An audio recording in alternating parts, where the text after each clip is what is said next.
1.5 ವರ್ಷದ ಮಗುವಿನೊಂದಿಗೆ 4 ತಿಂಗಳ ಗರ್ಭಿಣಿಯೊಬ್ಬರು ತೆರೆದ ಬಾವಿಗೆ ಹಾರಿ ಆತ್ಮಹತ್ಯೆ ಮಾಡಿಕೊಂಡ ಘಟನೆ ಕಲಬುರಗಿಯಲ್ಲಿ ನಡೆದಿದೆ. 25 ವರ್ಷ ಪ್ರಾಯದ ಅಂಬಿಕಾ ಆಕೆಯ 1.5 ವರ್ಷದ ಪುತ್ರ ಆರಾಧ್ಯ ಸಾವಿಗೆ ಶರಣಾದವರು ಎಂದು ಗುರುತಿಸಲಾಗಿದೆ. 3 ವರ್ಷಗಳ ಹಿಂದೆ ವೀರಭದ್ರಪ್ಪ ಎಂಬಾತನನ್ನ ಮದುವೆಯಾಗಿದ್ದ ಅಂಬಿಕಾಗೆ 1.5 ವರ್ಷದ ಮಗನಿದ್ದ. ಅಲ್ಲದೆ 4 ತಿಂಗಳ ಗರ್ಭಿಣಿ ಕೂಡ ಆಗಿದ್ಲು ಅಂತ ತಿಳಿದು ಬಂದಿದೆ. ಬೆಳಗ್ಗೆ ಮನೆಯಿಂದ ಹೊರಟು ಹೋಗಿದ್ದ ಮಹಿಳೆ ಕಾಣದಿದ್ದಾಗ ಕುಟುಂಬಸ್ಥರು ಹಾಗೂ ಗ್ರಾಮಸ್ಥರು ಎಲ್ಲೆಡೆ ಹುಡುಕಾಟವನ್ನು ನಡೆಸಿದ್ದರು.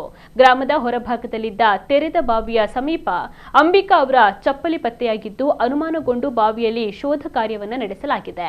ಈ ವೇಳೆ ಬಾವಿಯೊಳಗೆ ತಾಯಿ ಮತ್ತು ಮಗುವಿನ ಮೃತದೇಹಗಳು ಪತ್ತೆಯಾಗಿವೆ. ಮಾಹಿತಿ ತಿಳಿತಾ ಇದ್ದಂತೆ ಪೊಲೀಸರು ಸ್ಥಳಕ್ಕೆ ಭೇಟಿ ನೀಡಿ ಪರಿಶೀಲನೆಯನ್ನ ನಡೆಸಿ ಮೃತದೇಹಗಳನ್ನು ಹೊರತೆಗೆದು ಮರಣೋತ್ತರ ಪರೀಕ್ಷೆಗೆ ರವಾನಿಸಲಾಗಿದೆ. ಆತ್ಮಹತ್ಯೆಗೆ ನಿಖರವಾದ ಕಾರಣ ತಿಳಿದು ಬಂದಿಲ್ಲ. ಪ್ರಕರಣ ದಾಖಲಾಗಿದೆ.